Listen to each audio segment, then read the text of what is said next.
નમસ્કાર વિદ્યાર્થી મિત્રો, આજે આપણે એક નવા ટોપિકની ચર્ચા કરવી છે જેનું નામ છે કેપેસિટર અને કેપેસિટન્સ. આપણે આ બંને ટર્મની સમજૂતી મેળવી લઈએ. સૌપ્રથમ કેપેસિટર કોને કહેવાય? તો કે કેપેસિટર એક એવું સાધન છે કે જેની અંદર આપણે વિદ્યુત ભારને સ્ટોર કરી શકીએ, વિદ્યુત ભારનો સંગ્રહ કરી શકીએ. આટલું આપણે યાદ રાખીએ. કેપેસિટર કેવું સાધન છે ભાઈ? તો કે જે વિદ્યુત ભારનો સ્ટોર કરે છે એવું કોઈ એક સાધન છે. અને કેપેસિટન્સ કોને કહેવાય એ સમજવા માટે આપણે થોડુંક થિયરીનું નોલેજ સમજીએ. જુઓ તો ધારી લઈએ કે ધારી લો કે આપણી પાસે એક આ સુવાહક ગોળો છે અને એને કોઈ અવાહક સ્ટેન્ડ ઉપર મૂકેલો છે. આપણે આ આગળ પણ સમજેલા છે. આ અવાહક સ્ટેન્ડ છે, બરોબર? અને ધારી લો કે આના ઉપર બહારથી આપણે ધન વીજભાર મૂકવાનું શરૂ કરીએ તો શું થાય? તો કે એ ધન વીજભાર છે એ સુવાહક ગોળાની સપાટી પર સમાન રીતે વિતરિત થવાનું શરૂ કરશે. કારણ કે આ સુવાહક ગોળો છે, બરોબર? લખી દઈએ અહીંયા આ સુવાહક ગોળો છે. આના ઉપર મેં વીજભાર મૂકવાનું શરૂ કર્યું. ધારી લો કે હું ટોટલ Q જેટલો વીજભાર મૂકવાનું વિચારું છું, અથવા કોઈ પણ સમયે આના ઉપર Q જેટલો વીજભાર છે હું સમજુ તો જે પણ વીજભાર મૂકીશું ત્યાંની સપાટી પર સતત રીતે વિતરિત થવાનું. હવે વિચારો તો આની ત્રિજ્યા માની લો કે હું તમને આપી દઉં છું કેપિટલ R છે એવું માની લઈએ. તો કોઈ પણ સમયે આની સપાટી પરનું સ્થિતિમાન કેટલું? તો કે આપણે ગોળાની સપાટી પર સ્થિતિમાન લખીએ. ગોળાની સપાટી પર સ્થિતિમાન, વિદ્યુત સ્થિતિમાનની વાત ચાલે છે. તો આ વિદ્યુત સ્થિતિમાન કયા ઇક્વેશન થી લખાય? તો કે K અત્યારે સમજ માટે આપણે ધારી લઈએ કે કોઈ પણ સમયે Q જેટલો વીજભાર મૂકવાનો છે અને ડિવાઇડેડ બાય R. જેમ જેમ વીજભાર વધતો જાય એમ સ્થિતિમાન પણ વધતું જાય. આ વસ્તુ ક્લિયર છે? ઓકે. એવી જ રીતે ગોળાની આસપાસ વિદ્યુત ક્ષેત્રની આપણે વાત કરીએ, હે? તો ગોળાની આસપાસ એટલે આપણે બહારના વિસ્તારની વાત કરશું, કારણ કે અંદર તો વિદ્યુત ક્ષેત્ર શૂન્ય હોય એવું આપણે સાબિત કર્યું છે. તો બહારના આપણે વિદ્યુત ક્ષેત્રની જો વાત કરીએ તો એ થશે kq/r². મતલબ ધારી લો કે બિંદુ અહીંયા એક માની લઈએ કે અહીંયા પર પોઈન્ટ P છે, ત્યાં મને ક્ષેત્ર જોઈએ જેનું અંતર કેટલું છે ભાઈ? તો કે r અંતર છે. તો r તો ફિક્સ થઈ ગયું, પણ વીજભાર જેમ જેમ વધતો જાય એમ ક્ષેત્ર પણ વધતું જાય. તો બે વસ્તુ સમજ્યા. શું આપણે કે ગોળાની સપાટી પર જો તમે વીજભાર મૂકતા જાવ છો વધુ ને વધુ એમ એની સપાટી પરનું સ્થિતિમાન વધે, કારણ કે Q વધે છે, નંબર 1. અને નંબર 2, આ મેં બહારના બિંદુનું અંતર થોડીવાર સમજ માટે અચળ લઈ લીધું. તો આ વીજભાર વધે એમ આસપાસ જે આસપાસના કોઈ બિંદુ છે ત્યાં વિદ્યુત ક્ષેત્રની તીવ્રતા એટલે કે એનું મૂલ્ય પણ વધતું જશે. તો એ સીધી વાત છે. પણ તમે વિચારો કે આ વીજભાર જો વધારતો જાઓ તો આ વિદ્યુત ક્ષેત્ર વધતું જાય કે ન વધતું જાય? વધતું જાય. અને વિદ્યુત ક્ષેત્ર છે એ આપણે ભણી ગયા એ પ્રમાણે કે કોઈ પણ ડાઇલેક્ટ્રિક માધ્યમ છે એના જે અણુઓ છે એનું એ ધ્રુવીભવન કરી શકે. જેમ કે અત્યારે વિચારો તો આસપાસ હવા હોય કે ના હોય? હવા હોવાની છે. તો વિદ્યુત ક્ષેત્ર જો વધતું જાય, આસપાસનું વિદ્યુત ક્ષેત્ર વધતું જાય તો શું થવાનું? તો કે આસપાસની જે હવા છે, હવાના કણો છે એનું આયનીકરણ થવાનું. કે ના સમજ આવે? આયનીકરણ થાય. કેમ? કારણ કે વિદ્યુત ક્ષેત્ર છે ધ્રુવીભવન કરવાનું કામ કરે. બેઝિકલી એક રીતે સમજીએ તો તે હવાના કણોનું આયનીકરણ કરે. તેનો મતલબ એવો થયો કે એની આસપાસની એટલે કે ગોળાની સાવ નજીકની જે હવા છે એ હવે અવાહક નહીં રહે. શરૂઆતમાં એ અવાહક હતી, પણ આ વીજભાર એટલો બધો વધી જાય છે જેથી ક્ષેત્ર પ્રબળ બન્યું. અને ક્ષેત્ર પ્રબળ બને તો આસપાસની હવા જે શરૂઆતમાં કેવી હતી? અવાહક, હવે કેવી બનવાનું શરૂ થાય? સુવાહક. એનો મતલબ એવો થયો કે હવાનો અવાહકતાનો જે ગુણધર્મ છે એ હવે એની પાસે રહેતો નથી. હું નજીકની હવાની વાત કરું છું, દૂરની હવા તો અવાહક જ છે. તો આ જે ઘટના બને છે કે જે હવા અવાહક હતી એ હવે સુવાહક બની, એને કહેવાય ડાઇલેક્ટ્રિક બ્રેકડાઉન. એટલે આપણે થોડુંક ટૂંકમાં લખીએ અત્યારે કે જો ગોળાની સપાટી પર વિદ્યુત ભાર વધારતા જઈએ, ગોળાની સપાટી પર વિદ્યુત ભાર વધારતા જઈએ તો V એટલે કે સ્થિતિમાન અને બહારના બિંદુ પાસે વિદ્યુત ક્ષેત્ર પણ વધતા જાય. આપણે ડિસ્કશન કર્યું, આ તો સૂત્રથી પણ સમજાય છે. કોઈ એક સમયે કેમ કે આ વીજભાર આપણે વધારતા જ જઈએ તો કોઈ એક સમયે વિદ્યુત ક્ષેત્ર ખૂબ પ્રબળ બની જશે અને કેટલું પ્રબળ બનશે કે જેથી આસપાસની હવાના કણોનું શું કરશે ભાઈ કે આયનીકરણ કરશે, એટલે કે ધન આયનો અને ઋણ આયનો છૂટા પડશે, આયનીકરણ કરશે. આ ઘટનાને શું કહેવાય ભાઈ? આ ઘટનાનું આપણે નામ આપ્યું એમ ડાઈ ઇલેક્ટ્રિક બ્રેકડાઉન કહે. બોલો આ ક્લિયર આવશે? સમજાશે તમને? જુઓ, વીજભાર આપણે મૂકવાનું શરૂ કર્યું, વીજભાર વધે, સ્થિતિમાન વધે સપાટી પરનું આજુબાજુમાં, વિદ્યુત ક્ષેત્ર વધે, એ વિદ્યુત ક્ષેત્ર વધતું જાય, કોઈ એક સમયે એટલું બધું પ્રબળ બને કે જે હવા અવાહક હતી એના જે કણો છે એનું વાયુનીકરણ કરે અને એ આપણા માટે બની ગયું ડાઇલેક્ટ્રિક બ્રેકડાઉન. બ્રેકડાઉન એટલે એ અવાહકતાનો ગુણધર્મ તૂટી જાય છે. રેડી? તો તમે આટલું નોટ ડાઉન કરી લો. પછી આપણે એ મહત્તમ વિદ્યુત ક્ષેત્ર છે જેને આપણે ડાઇલેક્ટ્રિક સ્ટ્રેન્થ કહીશું એની વ્યાખ્યા લખી. આટલું કોપી કરી લો પહેલા.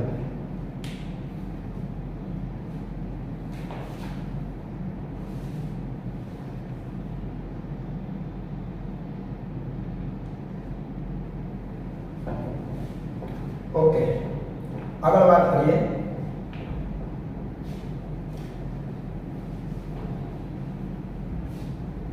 તો હવા છે એ પહેલેથી તો સુવાહક હતી નહીં, અને એને આપણે સુવાહક બનાવી છે. આ વીજભાર આપણે વધુ ને વધુ મૂકતા જઈએ. તો આપણે લખી લઈએ કે વિદ્યુત ક્ષેત્રનું એ મહત્તમ મૂલ્ય, કે જ્યાં સુધી અવાહક માધ્યમ પોતાનો અવાહકતાનો ગુણધર્મ જાળવી રાખે છે તેને ડાઈ ઇલેક્ટ્રિક સ્ટ્રેન્થ કહે છે.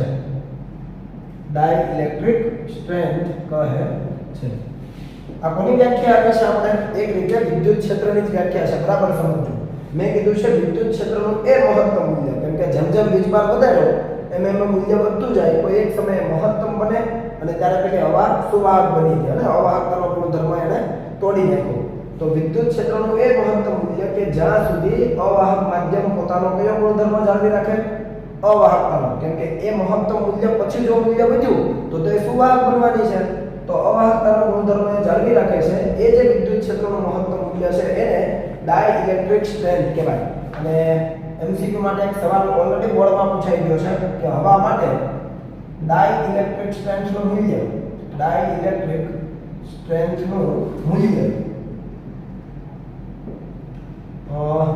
તમને ટેક્સ્ટ બુકમાં આપેલું છે, જરા નજર કરજો. 3 × 10⁶ વોલ્ટ પર મીટર છે. અને તમારે સીધું યાદ રાખવાનું એમસીક્યુ માટે. હવા માટે ડાઇલેક્ટ્રિક સ્ટ્રેન્થનું મૂલ્ય કેટલું? આટલું છે. મતલબ કે આના કરતાં જો ઓછું ક્ષેત્ર હશે ને, આ વિદ્યુત ક્ષેત્રનો એકમ છે, આના કરતાં ઓછું ક્ષેત્ર હશે તો શું થશે? તો કે હવા છે પોતે અવાહક જ રહેશે. પણ જો આના કરતાં વધ્યું તો સહેજ પણ વધશે તો હવે હવા કેવી બની જશે ભાઈ? સુવાહક બની જશે. કદાચ તમને આ ક્લિયર થઈ ગયું છે. ઓકે, તો આ વસ્તુ ક્લિયર છે. હજી એક વસ્તુ આપણે સમજીએ કે હવે એ ગોળાની પણ કેપેસિટી હોય કઈ? કેમ કે આપણે વીજભાર મૂકતા ગયા ઉપર, હમણાં આકૃતિ આપણે ડ્રો કરી હતી, તો વીજભાર મૂકતા જઈએ કોઈ એક સમયે તો એ કેપેસિટી પૂરી થઈ જવાની. એના પછી એના પર વધારાનો વીજભાર તમે મૂકી શકશો નહીં. તો એવું પણ સમજી શકાય કે જો તમે એના ઉપર એકવાર મેક્સિમમ ચાર્જ આવી ગયો, વીજભાર આવી ગયો, અને પછી જો વધારાનો વીજભાર મૂકવાનો પ્રયત્ન કરશો તો એ વીજભાર ગોળાની સપાટી પર રહી શકવાનો નથી. એ ક્યાં લીક થવા માંડશે? તો કે હવામાં લીક થવા માંડશે. સમજાય છે આ વસ્તુ? રેડી? તો આ એક બાબત પણ તમારે ખાસ ધ્યાનમાં રાખવાની. તો આખી જે આપણે પ્રોસેસ આપણે સમજ્યા એની અંદર એક વસ્તુ ક્લિયર છે કે તમે વીજભાર વધારો તો વીજભાર તો ઓલરેડી વધે જ છે, પણ સામે સ્થિતિમાન એ વધે છે સમપ્રમાણમાં થયા. V = kq/r થી k અચળ છે, ગોળાની ત્રિજ્યા અચળ છે, તો V ચલે છે q થઈ ગયો. એનો મતલબ તમે જેટલો વધુ ને વધુ વીજભાર મૂકશો એટલો સામે વિદ્યુત સ્થિતિમાન પણ વધતું જવાનું. ઇનફેક્ટ આપણે એને સ્થિતિમાનનો તફાવત એ કહીએ કે કેમ? કેમ કે 0 સ્થિતિમાન ક્યાં હોય? અનંત અંતરે હોય. તો સ્થિતિમાન બોલીએ ગોળાની સપાટી પરનું કે પછી સ્થિતિમાનનો તફાવત બોલીએ? વસ્તુ સેમ છે, કેમ કે બીજું બિંદુ અનંત અંતરે સમજવાનું, એ રીતે વાત ચાલે છે. તો આવું કહી શકાય કે કોઈ પણ સમયે આ વીજભાર જ્યારે મૂકીએ છીએ ધીમે ધીમે ત્યારે કોઈ પણ સમયે વિદ્યુત ભાર એ જે તમે મૂકતા હતા Q અને જે વિદ્યુત સ્થિતિમાનનો તફાવત છે જેને આપણે પોટેન્શિયલ ડિફરન્સ કહીએ, કેપિટલ V, જે વીજભાર મૂક્યો છે એ અને પોટેન્શિયલ ડિફરન્સ નો ગુણોત્તર, આ ગુણોત્તર હંમેશા કેવો રહેશે? અચળ રહે છે. આ તો તમને ખબર પડે જ. તો આ અચળ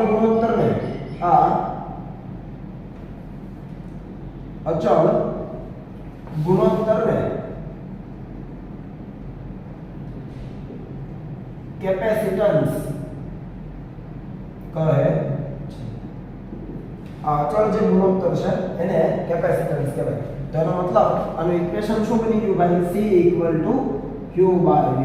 આ ઇક્વેશન આપણે યાદ રાખીશું અને ઘણા બધા દાખલાઓ આપણને બોર્ડમાં ગુજકેટ માટે, જેડબલ અને નીટ માટે જરૂર પડશે. આ બેઝિક ઇક્વેશન થઈ ગયું ને.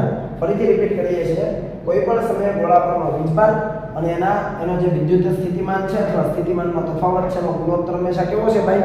અચળ છે. એ અચળ જે રાશિ મળે એને આપણે કેપેસિટન્સ કહીએ. તો આપણા માટે કેપેસિટન્સ ભૌતિક રાશિ બને છે અને કેપેસિટર એ પરિપથનો કોઈ ઘટક છે જે વિદ્યુત ભારને સ્ટોર કરવાનું કામ કરશે, બરોબર? તો આ બંને વસ્તુ અલગ છે. કેપેસિટર એટલે ઉર્જાનો સંગ્રહ કરે અને કેપેસિટન્સ એ ભૌતિક રાશિ છે જે વીજભાર અને સ્થિતિમાનનો ગુણોત્તર છે. આટલું કોપી કરી લો, પછી આપણે આગળનો પોઈન્ટ ડિસ્કસ કરીએ.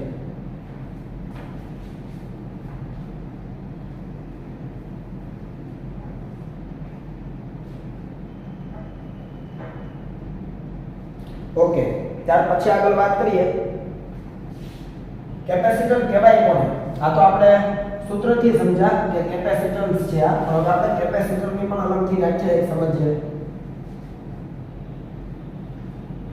એ વ્યાખ્યા તમને ટેક્સ્ટ બુકમાં પણ આપેલી છે અને એ વ્યાખ્યા અહીંયા લખી દઈએ કે એકબીજાથી અલગ કરેલા બે સુવાહકથી બનતી રચનાને કેપેસિટર કહે છે.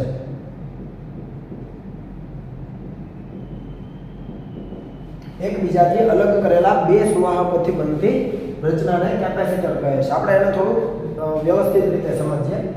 ધારી લો કે આપણી પાસે એક ગોળો છે ત્યાં, અને હું નંબર 1 કહી દઉં સમજ માટે, અને એના જેવો જ એક બીજો ગોળો છે નંબર 2 કહી, માત્ર સમજૂતી માટે, બરોબર? એકના ઉપર ધન વીજભાર છે, આના ઉપર આપણે પ્લસ Q કહી દઈએ. આટલો જ અહીંયા વીજભાર છે પણ નેગેટિવ છે એટલે આપણે માઈનસ કહી દઈએ. થોડી વાર અહીંયા ઋણ વીજભાર છે. તો આ બંને સુવાહક ગોળા છે એવું સમજી લઈએ અત્યારે. તો એકબીજાથી અલગ કરેલા બે સુવાહકથી બનતી રચના, બંને સુવાહકોનું જે તંત્ર બન્યું એ આપણને શું બનાવીને આપે છે? એવું કહેવાય કેપેસિટર બનાવીને આપે છે એવું કહેવાય. એના માટે પહેલી શરત જે આપણે યાદ રાખવાની છે એ કે કેપેસિટર ક્યારે પોસિબલ બને? જ્યારે એક ઉપર જેટલો ધન વીજભાર છે એટલો જ બીજા ઉપર શું હોય ભાઈ? ઋણ વીજભાર હોય. આ બોક્સ છે માત્ર તમારી જાણકારી પૂરતું છે, તમને સમજ આવે એટલે. પણ આ એક પોઈન્ટ યાદ રાખવાનો છે વીજભાર વાળો, કે એક ઉપર જેટલો ધન વીજભાર છે એટલો જ બીજા ઉપર શું હોય ભાઈ? ઋણ વીજભાર. તો એ જ કેપેસિટર બનાવી શકશે. આનું ડિટેલમાં છે વધારે ડિસ્કશન આપણે જેડબલ અને નીટના લેક્ચરમાં કરીશું. બોર્ડવાળા મિત્રોને આની ખાસ જરૂર નથી. બોર્ડવાળા તો સીધું જ આપેલું હોય, એક ઉપર જેટલો ધન છે એટલો જ બીજા ઉપર ઋણ છે, તો એની કોઈ ચિંતા નથી. બીજું કે આનું સ્થિતિમાન કંઈક હશે સપાટી પર V1, આનું કંઈક અલગ હશે V2. તો આની સપાટી પર સ્થિતિમાન પોઝિટિવ થયું, વિચારો તમે, કેમ કે ધન વીજભાર છે. આની સપાટી પર સ્થિતિમાન કેવું થયું? ઋણ થયું. અને મને તફાવત જોઈએ છે એટલે V1 - V2, પણ V2 તો પોતે નેગેટિવ છે.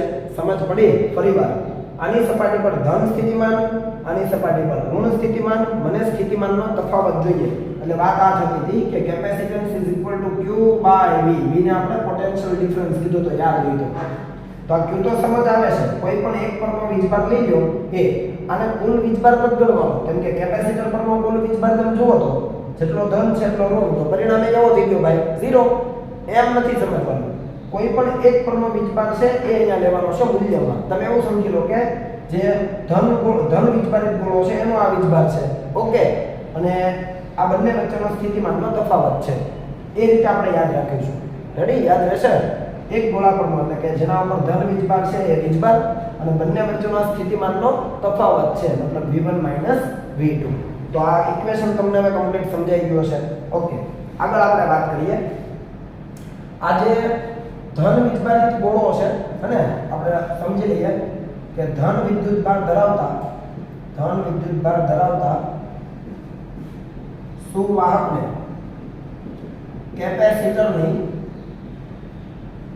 ધન પ્લેટ કહેવાય. શું કહેવાય ભાઈ? ધન પ્લેટ. તો એવી રીતે વિચારો તો હવે આખું લખતો નથી. ઋણ વિદ્યુતભાર ધરાવતા સુવાહકને કેપેસિટરની કઈ પ્લેટ કહેવાશે ભાઈ? ઋણ પ્લેટ કહેવાશે. આપણને સમજ આવે તમને? વિચારો તમે. આને આપણે ધન પ્લેટ કહીએ તો આને આપણે ઋણ પ્લેટ કહીએ. તો આ પણ વસ્તુ ક્લિયર છે, બરોબર? આ પણ કોપી કરી લો, આગળ ડિસ્કશન કરીએ આપણે.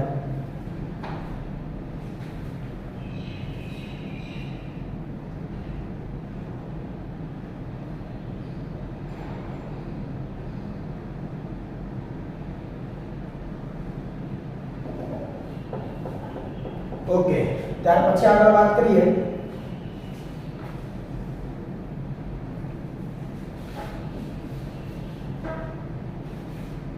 તો હવે ધન પ્લેટ અને ઋણ પ્લેટ છે એટલે ટૂંકમાં કેપેસિટરમાં જે બંને પ્લેટ છે એને આપણે સંજ્ઞા તરીકે હવે દર્શાવવું છે કેપેસિટરના કેપેસિટન્સને. તો લખી દઈએ કેપેસિટરની સંજ્ઞા. બે રીતની સંજ્ઞા છે આપણી પાસે, ઉપયોગમાં તો મોટા ભાગે એક જ છે. આવી રીતે એક ધન પ્લેટ હોય, બીજી ઋણ પ્લેટ હોય, આ રીતે. તો આ છે નિશ્ચિત કેપેસિટન્સ છે. નિશ્ચિત કેપેસિટન્સ મતલબ કે એની વેલ્યુ કેવી છે ભાઈ? ફિક્સ. એની વેલ્યુ કેવી થઈ ગઈ ભાઈ? ફિક્સ. અને બીજું કયું છે ભાઈ? તો કે બીજું છે એ આ રીતે છે અને આમ એરો મારી દઈએ. આ કયું કેપેસિટન્સ? ચલ કેપેસિટન્સ. અને બદલાતું. પેલું ફિક્સ હતું, આ બદલાતું છે, મતલબ આની વેલ્યુ ચેન્જ કરી શકાય. ઓકે, અને ખાસ એ જોજો બેટરીમાં તમે પોઝિટિવ નેગેટિવ આવી રીતે નાના મોટા દર્શાવો. આ બંને પ્લેટની લંબાઈ સેમ છે, સમાંતર જ છે કમ્પ્લીટલી, આની જેવું નથી. એટલે બેટરીમાં અને કેપેસિટરમાં બેમાં ફરક સમજજો, બરોબર? એ પણ આપણે આગળ દાખલાઓમાં એમાં ધ્યાનમાં લઈશું. ઓકે, તો આપણે કેપેસિટરના સંજ્ઞા શીખી લીધી છે. બંને જે પ્લેટ છે એકબીજાને પરફેક્ટ સમાંતર છે. કોઈ એક ઉપર ધન વીજભાર હશે તો એની સામેની પ્લેટ ઉપર ઋણ વીજભાર હશે. અને તમે એક સુવાહક કહી દો તો બીજી પ્લેટ એ બીજો સુવાહક છે. એમના એકમની વાત કરીએ અને કેપેસિટન્સના એકમની, એવું હોય તો આખું લખી દઈએ કેપેસિટન્સનો એકમ. તો કેપેસિટન્સનો જે એકમ છે એ એકમ શું થશે ભાઈ? તો આપણે જે હમણાં ઇક્વેશન લીધું હતું C = Q/V, એના ઉપરથી વિચારો તો આ થઈ ગયું કુલમ્બ છેદમાં વોલ્ટ. સમજાય ને? ગુજરાતીમાં લખી દઈએ કેમ કે સંજ્ઞા પણ એના જેવી દેખાય છે. કુલમ્બના છેદમાં વોલ્ટ. ક્લિયર છે? અથવા એને લખાય ફેરાડ. FARAD, farad. અને તો એના જે નાના એકમો છે એની જરાક વાત કરી લઈએ. નાના એકમો છે એ છે 1 મિલીફેરાડ, કેપિટલ F. આ થઈ ગયું, આ તો સમજ આવે 10⁻³ બીજું થઈ ગયું 1 પાઇકોફેરાડ, મતલબ આ થઈ ગયું 10⁻12 અને હજી ત્રીજું લખી દઈએ 1 નેનોફેરાડ, મતલબ કે 10⁻9. તો તમને કદાચ એવો સવાલ થતો હોય કે આ નાના એકમ જ કેમ લીધા છે, મોટો એકમ કેમ નહીં? ટૂંકમાં 1 ફેરાડની વાત કરીએ તો 1 ફેરાડ કેમ લે? આપણે આગળ જતા એ પણ સાબિત કરીશું કે 1 ફેરાડ એ ખૂબ મોટો એકમ છે. જેવું આપણે વીજભાર માટે સમજેલા કે પદાર્થ ઉપર 1 કુલમ્બનો વીજભાર જમા કરવો હોય તો તમારે 201 વર્ષ લાગી જાય. આપણે એવું સમજેલા હતા પહેલા ચેપ્ટરમાં. તો એવી રીતે 1 ફેરાડનું કેપેસિટર બનાવવું હોય અને 1 ફેરાડની વાત કરું છું તો એના માટે તમારે જે આ સુવાહકો લેવા પડે એના પરિમાણ ખૂબ જ વધારે લેવા પડે. એ આપણે ડિસ્કસ કરીશું. અત્યારે આપણે ખાલી એવું સમજીએ કે 1 ફેરાડ ખૂબ મોટો એકમ છે. તો કેપેસિટન્સ કોને કહેવાય? એની સંજ્ઞા શું છે કેપેસિટરની? કેપેસિટન્સનો એકમ. હવે પારિમાણિક સૂત્રની વાત કરી લઈએ ને. તો આટલું તમે કોપી કરી લો. આ સૂત્રને આધારે આપણે પારિમાણિક સૂત્ર પણ સમજીએ અને આ સૂત્ર કાઢી નાખીએ. તમે કોપી કરો.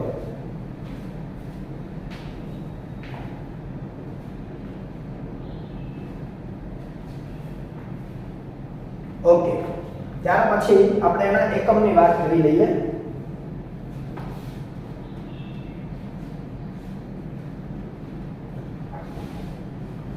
તો કેપેસિટન્સનો એકમ પારિમાણિક સૂત્રની વાત કરવાના હતા. તો કે કેપેસિટન્સનું પારિમાણિક સૂત્ર એકમ તો આવી ગયો. કેમ? કેપેસિટન્સનું પારિમાણિક સૂત્ર આ તમારે યાદ રાખવાનું. ઓકે, જો ઉપર કોનું લખવાનું? વીજભારનું. નીચે કોનું લખવાનું? સ્થિતિમાનના તફાવતનું. હવે ખાલી સમજ માટે આને અલગથી લખીએ તો વોલ્ટ ઇક્વલ ટુ શું લખાય? જૂલ પર કુલમ. આ તો તમને સમજાય છે. તો હું સીધી કિંમત અહીંયા મૂકીને આનું સૂત્ર મૂકી દઉં. પહેલામાં ઉપર શું થઈ ગયું? A1T1 Q બરાબર IT પ્રમાણે. ઓકે, વોલ્ટની વાત કરો તો વોલ્ટ એટલે જૂલ પર કુલમ. જૂલનું શું થઈ ગયું? M1L2T-2 અને છેદમાં કુલમ તો એ ઉપર જઈ તો અહીંયા સ્ક્વેર થઈ જાય. સમજ આવે છે? આનું થઈ ગયું A1T1 સ્ક્વેર ભૂલી જાવ થોડી વાર. આનું થઈ ગયું જૂલ પર કુલમ. જૂલનું લખાઈ ગયું અને છેદમાં કુલમ ઉપર જતો રહેશે તો આ પણ કુલમ છે ને, જે કુલમ આવ્યો સ્ક્વેર થઈ ગયો. ઓકે, તો આનું પારિમાણિક સૂત્ર ફાઇનલી બને છે આપણી પાસે M-1 L-2. અહીંયા t ની 2 ઘાત ને આ -2 ઉપર જાય. t ની 4 ઘાત અને એની કેટલી ઘાત ભાઈ? 2 ઘાત. તમે શાંતિથી ચેક કરી લેજો પછી. કમ્પ્લીટ. તમને એકમ આવડતો હશે તો પારિમાણિક સૂત્ર તમને આવડી જશે. હવે કેપેસિટન્સ કોના ઉપર આધાર રાખે એની વાત કરીએ તો તમે એવો જવાબ દેશો કે C = Q/V થી સીધું જ લખી દો ને ભાઈ કે વીજભાર અને સ્થિતિમાનના તફાવત ઉપર. પણ એવું બિલકુલ નથી. આપણે એ પણ સાબિત કરીશું. કેપેસિટન્સનો આધાર લખી દઉં છું. કેપેસિટન્સનો આધાર સૌથી પહેલા તો સુવાહકના પરિમાણ પર બંને આપણે પેલા ગોળા હમણાં સમજેલા અથવા બે પ્લેટ લીધી હતી આપણે સમાંતર પ્લેટ. તો એમના પરિમાણ કેટલા છે? લંબાઈ ગુણ્યા પહોળાઈ એની વાત ચાલે છે. એના ઉપર આધારિત છે. તેમની વચ્ચેના અંતર પર મતલબ કે તમે અંતર ઓછું રાખો કે વધારે રાખો તો કેપેસિટન્સ પણ બદલાશે. તો કેપેસિટન્સનો આધાર સુવાહકના પરિમાણ ઉપર છે, એમની વચ્ચેના એટલે કે સુવાહક વચ્ચેના અંતર પર છે અને તેમની વચ્ચેના માધ્યમ પર.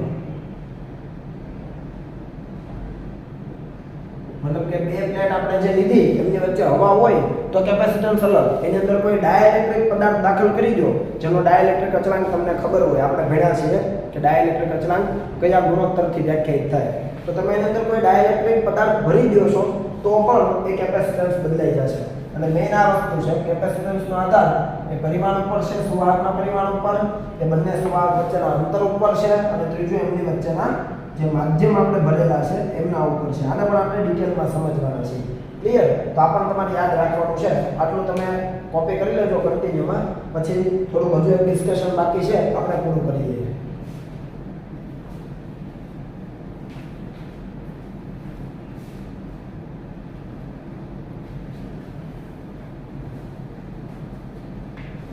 ઓકે,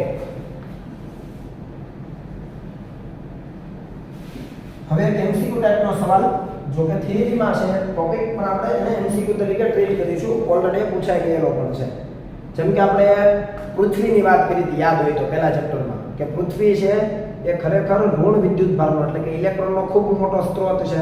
જેટલા ઇલેક્ટ્રોન તમે એને આપો એટલા રિસીવ કરી લે અથવા જરૂરતના સમયે તમને એ જરૂર પૂરતા એ ઋણ ઇલેક્ટ્રોન આપશે પણ ખરા, ઋણ વીજભારિત પણ આપશે પણ ખરા ઇલેક્ટ્રોનના સ્વરૂપમાં. તો આપણે ટૂંકમાં બેઝિકલી એવું કહીએ કે પૃથ્વી છે એ એક વિદ્યુત ભારિત ગોળો જ છે. તો હમણાં જ આપણે વાત કરતા હતા કે વિદ્યુત ભારિત પદાર્થ હોય તો એને આપણે કેપેસિટર તરીકે લઈએ છીએ. તો સવાલ તમારો એવો બને કે તો બીજો ગોળો લેવાનો ને ધન વીજભારિત, એ ક્યાં ગણવાનો? સમજો તમે આમાં એક ગોળો તમે લઈ લો, પૃથ્વીને તમે ધન તરીકે લઈ લો. ચાલો ઉલટું બોલીએ આપણે કે પૃથ્વી એ ધન વીજભારિત ગોળો છે તો બીજો ગોળો ક્યાં ગણવાનો? તો કે અનંત અંતરે ગણવાનો. ત્યાં એનું સ્થિતિમાન કેટલું અનંત અંતરે? તો કે 0. અને ત્રીજા બે સુવાહક કદાચ ન સમજ પડી હોય તો ફરી વાર પૃથ્વીને આપણે ધન વીજભારિત ગોળો થોડી વાર માની લઈએ છે. તો એ વીજભારિત જ છે તો એના ઉપર એક વીજભાર આપણે માની લઈએ કે ધન વીજભાર. બરોબર. તો બીજો ઋણ વીજભારિત લેવા ક્યાં જવાનો ભાઈ? અનંત અંતરે. અને અનંત અંતરે સ્થિતિમાન કેવું હોય? 0 હોય. તો આ ગોળો જે પૃથ્વીનો ગોળો છે એના ઉપરનું સ્થિતિમાન એ જ સ્થિતિમાનનો તફાવત બને. વિચારો તમે, પૃથ્વીના ગોળા પરનું સ્થિતિમાન એ જ સ્થિતિમાનનો તફાવત બને. કેમ? કેમ કે અનંત અંતરે સ્થિતિમાન કેવું છે? 0.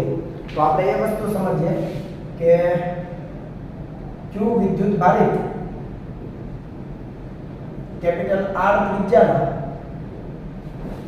સુવાહક ગોળાને પણ કેપેસિટર ગણી શકાય. ધારી લો કે પૃથ્વી એક રીતે, આ તો આપણે જનરલ લખીએ છીએ કે ધન વીજભારિત કોઈ ગોળો છે તો બીજો ગોળો ક્યાં ગણવાનો? અનંત અંતરે. અથવા ઋણ વીજભારિત હોય તો ધન ગોળો ક્યાં ગણવાનો? અનંત અંતરે. ઉલટ સુલટ કંઈ પણ સમજો, બરાબર છે. તો q વીજભારિત અને r ત્રિજ્યાનો સુવાહક ગોળો છે એ પણ કેપેસિટર છે. કઈ રીતે? તો આપણે એનું કેપેસિટન્સ જોઈએ છે, હે? તો આપણે પહેલા લખી દઈએ. તેના માટે -q વિદ્યુત ભારિત, આ તમને ખ્યાલ આવે એટલે લખી દઈએ. -q વિદ્યુત ભારિત સુવાહક ગોળો અનંત અંતરે વિચારી શકાય. બોલો ક્લિયર આમાં? ઓકે. તો આ ગોળો આપણે અનંત અંતરે વિચારીએ, કેપેસિટર બની ગયું. તો એક ગોળાનું કેપેસિટન્સ મેળવીએ. ગોળાનું કેપેસિટન્સ. ચાલો, એ કેપેસિટન્સનું સૂત્ર શું ભાઈ? C q v. ક્લિયર છે? એનો આપણો વીજભાર તો q છે જ, અને સપાટી પરનું સ્થિતિમાન કેટલું? જે પોતે સ્થિતિમાનનો તફાવત બનશે, હમણાં આપણે સમજ્યા. તો એ થઈ ગયું k q r. ક્લિયર? તો આ તમે જુઓ તો q કેન્સલ, તો આ થઈ ગયું r k. આ ઇક્વેશન તમારે યાદ રાખવાનું છે. અથવા k ની કિંમત મૂકો 1/4πε0 છેદનો છેદ અંશમાં. તો કેપેસિટન્સ આવાથી પણ બને 4πε0 r. આ સૂત્રની જરૂર તમને બોર્ડના MCQ માટે અથવા ગુજકેટના MCQ માટે અને નીટ અને જેડબલી વાળાને તો દાખલા ગણવા માટે પણ ઉપયોગી છે. આ ભૂલાવવું ન જોઈએ. ક્લિયર વસ્તુ છે? ઓકે. ફરીવાર એકવાર રિપીટ કરીએ કે કોઈ પણ એક સિંગલ ગોળો છે, એક જ ગોળો q વીજભારિત, તો એનું કેપેસિટન્સ કઈ રીતે ગણાય? સેમ સૂત્ર q v. સપાટી પરનું સ્થિતિમાન લખો, કિંમત મૂકીને સાદુરૂપ આપો એટલે કે આ તો r k અને k ની કિંમત મૂકો તો આ ઇક્વેશન તૈયાર છે. 4πε0 r. ધારી લો કે આપણે પૃથ્વીની વાત કરીએ તો પૃથ્વીની ત્રિજ્યા કેટલી? 6400 કિલોમીટર. અને પૃથ્વી માટે એ પણ લખી દઈએ. ચાલો, પૃથ્વી માટે કેપિટલ R કેટલા છે ભાઈ? 6400 કિલોમીટર, એટલે 6400 કિલોમીટર. એ કિંમત તમે આમાં મૂકશો એટલે પૃથ્વીનું કેપેસિટન્સ હું તમને ડાયરેક્ટ આપી દઉં છું આની અંદરથી. એ તમે ગણતરી કરજો અને એ વેલ્યુ કદાચ મેં કાઉન્ટ કરી શકે કેમ ચેક કરી લઈએ આપણે. આમાં મેં કાઉન્ટ કરી નથી, પણ તમે કાઉન્ટ કરજો કેટલો આવે છે. આ જવાબ તમને અહીંયા કિંમત મૂકશો એટલે આ થઈ ગયું 6.4 ઇન્ટુ 6400 કિલોમીટર એટલે 10⁶. ક્લિયર? 6.4 10⁶ અને છેદમાં k એટલે 9 ગુણ્યા 10⁹. જે તમારો આન્સર આવે એ તમને ફેરાડમાં મળી જશે. ઓકે. તો તમે જરા કે સાદુરૂપ આપીને ચેક કરી લેજો કે કેપેસિટન્સ કેટલું આવે છે. r ની કિંમત મુકાઈ ગઈ છે કમ્પ્લીટ મીટરમાં 6.4 ગુણ્યા 10⁶ અને k ની કિંમત 9 ગુણ્યા 10⁹. સાદુરૂપ આપીને ચેક કરી લેજો તમે કેટલો જવાબ આવે છે. કમ્પ્લીટ. તો આ એક આપણે કેપેસિટર અને કેપેસિટન્સની થિયરી હતી. તમે આટલું કોપી કરી લો, આગળ આપણે વાત કરીએ.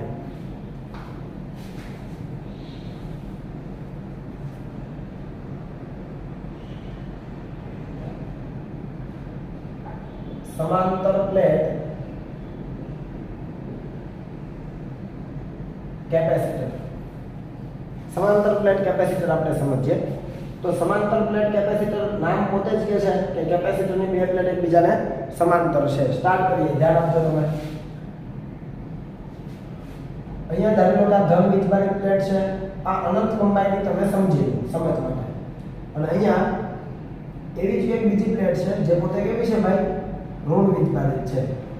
આના ઉપર વિદ્યુત ભારની પૃષ્ઠ ઘનતા પ્લસ સિગ્મા, આના ઉપર વિદ્યુત ભારની પૃષ્ઠ ઘનતા માઈનસ સિગ્મા. આ તો બધું બેઝિક સમજાય છે. બે સુવાહક છે, એકના ઉપર ધન વીજભાર એટલો જ બીજા ઉપર ઋણ વીજભાર, તો જે કેપેસિટર બને ને. આ જોતાય ખબર પડે એક ઉપર જેટલો પ્લસ સિગ્મા છે, બીજા ઉપર એટલો માઈનસ સિગ્મા છે. આ કેપેસિટરની જે પ્લેટ છે એનું ક્ષેત્રફળ આપણે કહી દઈએ. ક્ષેત્રફળ એટલે કઈ રીતે સમજવાનું છે? પ્લેટ આમ સમક્ષિતિજ છે, બરોબર? તો લંબાઈ ગુણ્યા પાછળ તરફ પહોળાઈ. સમજ્યા? આ લંબાઈ તો દેખાય જ છે સામે, પણ પહોળાઈ અંદર તરફ છે, તો એ રીતે તમે એનું ક્ષેત્રફળ કાઉન્ટ કરી શકશો. બંનેના ક્ષેત્રફળ પણ સમાન છે. ત્રીજી એક વસ્તુ સમજીએ કે બંને વચ્ચેનું જે ડિસ્ટન્સ છે, આ લંબ અંતર જે આપણે કહીએ d, એ d ઘણું નાનું છે, મતલબ કે d સ્ક્વેર, અહીંયા હું લખી દઉં, d square is very less than area. આ પરિમાણ સમાન બનાવવા મેં d સ્ક્વેર કરેલું છે. ટૂંકમાં આ પ્લેટ ઘણી નજીક છે, ખૂબ જ નજીક છે, એની સામે એની લેન્થ ઘણી વધારે છે, એરિયા ઘણો વધારે છે. એ તો સમજ આવે તમને? તો આ બધી વસ્તુ ક્લિયર છે. હવે તમે વિચારો કે આની અંદર જે વિદ્યુત ક્ષેત્ર છે એ ક્યાં હશે? તો આપણે એક એરો મારીએ કે વિદ્યુત ક્ષેત્ર હશે એ ધનથી ઋણ એટલે કે નીચે તરફ હશે અને સમાન હોય. વિચારો તમે, ક્લિયર? તો વિદ્યુત ક્ષેત્ર હોય કેટલું? આના ઉપર આપણે પ્લસ q ચાર્જ કહી દઈએ અને આના ઉપર આપણે માઈનસ q ચાર્જ કહી દઈએ સમજ માટે. ચાલો બંને એક સાથે લખી દઈએ. તો આ વિદ્યુત ક્ષેત્ર હોય કેટલું? તો થિયરીનો ભાગ તમારે કરવાનો છે. શું થિયરી લખીશું આપણે? એ તમને તમારી પેલી રેફરન્સ બુક આપેલી છે એની અંદર પણ મળી જશે કે બે પ્લેટની વિશેષ સુવાહક પ્લેટ, એકના ઉપર જેટલો ધન વીજભાર છે એટલો બીજા ઉપર ઋણ વીજભાર છે. દરેક પ્લેટનું ક્ષેત્રફળ એક સરખું છે અને બંને વચ્ચેનું જે લંબ અંતર છે d છે, જેથી કરીને આ શરતનું પાલન થાય એવી આપણે રચના કરી શકીએ. બરોબર? અને વિદ્યુત ભારની જે પૃષ્ઠ ઘનતાઓ છે, એક ઉપર ધન છે, બીજા ઉપર એટલી જ ઋણ છે. આ બધી થિયરીનો પાર્ટ થઈ ગયો, એ તમારે કરી દેવાનો. હવે આપણે સમજીએ કે આ વિદ્યુત ક્ષેત્ર કેટલું હોય. આપણે વાત કરીએ એમ કે સમાન વિદ્યુત ક્ષેત્ર છે, તો આ વિદ્યુત ક્ષેત્ર મને જોઈએ છે. તો આપણે 3 પોઈન્ટ પાડી દઈએ. પોઈન્ટ નંબર 1, પોઈન્ટ નંબર 2 અને પોઈન્ટ નંબર 3. મતલબ કે બંને પ્લેટની બહારના બિંદુ થઈ ગયા અને બંને પ્લેટની વચ્ચેનું. સૌથી પહેલા 2 નંબરના બિંદુની વાત કરીએ. તો લખીએ આપણે બંને પ્લેટની વચ્ચે વિદ્યુત ક્ષેત્ર. તો બરાબર જોજો, E = હવે આ અંતર તમે ઘણું નાનું કીધું છે, તો આ બિંદુ માટે આ પ્લેટ અનંત વિસ્તારનું સમતલ બને કે ન બને? આ ધાતુની પ્લેટ છે બંને, તો આના માટે આ અનંત વિસ્તારનું સમતલ બન્યું. અનંત વિસ્તારના સમતલનું વિદ્યુત ક્ષેત્ર શું હતું આપણી પાસે? σ/2ε0. તો આ એક પ્લેટનું છે, આ પહેલી પ્લેટ, એનું નીચે તરફ હોય ધન વીજભારનું દૂર હોય અને ઋણનું ક્યાં હોય? નજીક. તો એ નીચે, એટલે બંનેનું નીચે. આનું પણ નીચે કેટલું? σ/2ε0 અને આના કારણે પણ કેટલું નીચે? σ/2ε0. સમજ માટે. તો ટોટલ કેટલું થઈ ગયું? σ/2ε0 પ્લસ σ/2ε0. ફાઇનલ આન્સર થઈ ગયો σ/ε0. સિગ્મા એટલે q બાય યાદ હોય તો આ વિદ્યુત ભારની પૃષ્ઠ ઘનતા છે, પહેલું ચેપ્ટર યાદ કરો, અને ડિવાઇડેડ બાય ε0. આને સમજ માટે આપણે સમીકરણ એક કહી રાખીએ થોડી વાર, આ તો સમજ આવે. બીજું તો બાકીના 2 પોઈન્ટ બાકી રહી ગયા બિંદુ 1 અને 3 પાસે. તો લખી દઈએ બિંદુ 1 અને 3 પાસે. હવે અહીંયા આપણે ડાયરેક્ટ આ પહેલા ચેપ્ટરમાં સમજેલા છે સ્વાધ્યાયના દાખલામાં કે અહીંયા અને અહીંયા કોઈ ક્ષેત્ર હશે નહીં. છતાંય જો તમારે બીજી રીતે સમજવું હોય તો એવું સમજો કે ધન વીજભારનું ક્ષેત્ર અહીંયા ક્યાં હોય? દૂર હોય. કેટલા? કયા સૂત્ર પ્રમાણે? σ/2ε0 દૂર, પણ ઋણ પ્લેટના કારણે નજીક. તો એ પણ એટલું જ છે. બંને ક્ષેત્ર સમાન મૂલ્યના અને વિરુદ્ધ દિશાના. તો અહીંયા પરિણામે કેવું? 0. સેમ 3 પાસે વિચારો. આ ધન વીજભારના કારણે અહીંયા ક્યાં? દૂર તરફ, ખબર પડે. અને ઋણ વીજભારના કારણે ક્યાં? નજીક તરફ. ફરીવાર બંને સમાન મૂલ્યના વિરુદ્ધ દિશાના, પરિણામી 0. તો શું લખી શકાય? બિંદુ 1 અને 3 પાસે જે પરિણામી વિદ્યુત ક્ષેત્ર મળે છે ભાઈ, એ કેવા મળે છે? 0 બનશે. આ તો ક્લિયર છે. તો વિદ્યુત ક્ષેત્ર ખાલી અહીંયા જ વધ્યું. મને આના કેપેસિટરનું આ કેપેસિટર જે લીધું એમાં કેપેસિટન્સનું સૂત્ર જોઈએ. તો એ સૂત્ર તારવવા માટે આપણી પાસે અહીંયા વિદ્યુત ક્ષેત્ર તૈયાર છે. તો મને સ્થિતિમાનનો તફાવત મળી જાય. લખી દઈએ બે પ્લેટ વચ્ચેનો પોટેન્શિયલ ડિફરન્સ અને વિદ્યુત સ્થિતિમાનનો તફાવત. તો V = ED. હવે આ સૂત્ર ક્યાંથી આવ્યું ભાઈ? તો કે V = ઇન્ટિગ્રેશન E.dr. યાદ હોય તો અત્યારે વિદ્યુત ક્ષેત્ર સમાન છે, તો ઇન્ટિગ્રેશન ખાલી કોને મળે? dr ને જ મળે. માઈનસ તો ખાલી દિશા દર્શાવે, તો એની પણ મને જરૂર નથી. આ ડોટ ગુણાકાર આપણે વ્યાખ્યાયિત કરી દઈએ. માની લો કે તમે ક્ષેત્રની દિશામાં આવ્યા છો, તો ખૂણો 0 થઈ ગયો. બધી વસ્તુ ક્લિયર છે. અને તો આ બધી વસ્તુ ક્લિયર. હવે તમે આ dr ભેગા કરો, એક પ્લેટથી બીજી પ્લેટ આવવામાં, તો કેટલો આવશે? d પોતે જ આવશે. તો આ પણ ક્લિયર. તો આ ક્યાંથી આવી? E. ક્લિયર. આમાં આગળ વાત કરીએ. તો આ સૂત્ર તૈયાર છે. એકવાર એવું લાગે તો ફરીવાર બેક કરીને જોઈ લેજો. તો આ એની કિંમત મુકાઈ જાય તો એ કેટલો થઈ ગયો q by a epsilon 0 b. Okay, આટલું કોપી કરો, આપણે કેપેસિટન્સનું સૂત્ર મેળવી લઈએ.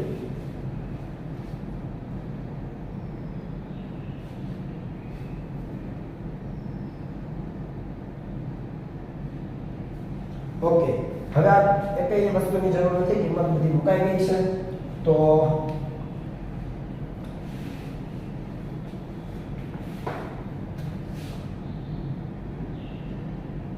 કેપેસિટન્સ ની વાત કરીએ તો C q v.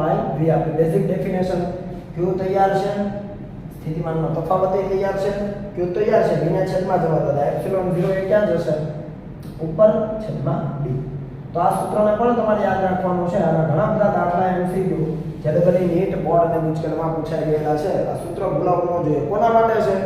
સમાંતર પ્લેટ કેપેસિટર માટે. શું કામ સમાંતર પ્લેટ કેપેસિટર? ખબર પડી જાય ને, બંને પ્લેટો છે એ એકબીજાને સમાંતર રાખેલી છે એટલા માટેનું નામ આપણે એવું આપેલું છે. વ્યાખ્યા તમને લખાવી શકાય પણ એની જરૂર નથી આપણે, બરોબર? તો આ ઇક્વેશન થઈ ગયું. તમે ઇક્વેશન જુઓ તો કેપેસિટન્સ કોના ઉપર આધારિત છે? આગળની થિયરીમાં આપણે વાત કરી હતી એમ, તો કે એ પ્લેટના પરિમાણ ઉપર આધારિત છે. એરિયા, એમાં પ્લેટનું પરિમાણ આવે. બંને પ્લેટ એટલે કે બંને સુવાહક વચ્ચેના અંતર ઉપર, ડી બંને વચ્ચેનું અંતર છે એના ઉપર પણ આધારિત છે. અને એપ્સિલોન 0 આ તો શૂન્યાવકાશની પરમિટિવિટી થઈ, પણ કોઈ માધ્યમ ભર્યું હોત તો આ માધ્યમની પરમિટિવિટી હોત તો માધ્યમ ઉપર પણ આધાર રાખે. ઇન શોર્ટ, ખાલી આપણી સમજ માટે કે C ઇઝ પ્રોપોર્શનલ ટુ, અહીંયા શબ્દોમાં લખીએ, માધ્યમની પરમિટિવિટી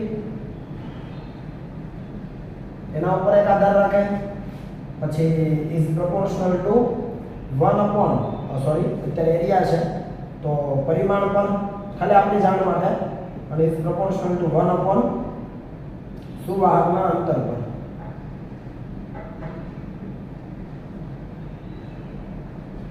બી પરિમાણની વાત ચાલે, એ પરમિટિવિટીની વાત ચાલે, એપ્સિલોન. અત્યારે માધ્યમ છે તો એપ્સિલોન.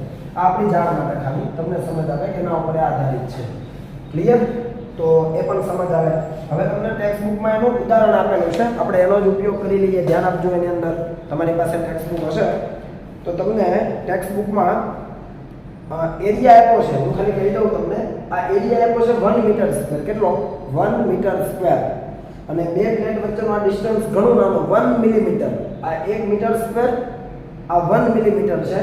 તમે એપ્સિલોન 0 a અને d ની કિંમત મૂકો એટલે કેપેસિટન્સ તમને મળી જશે.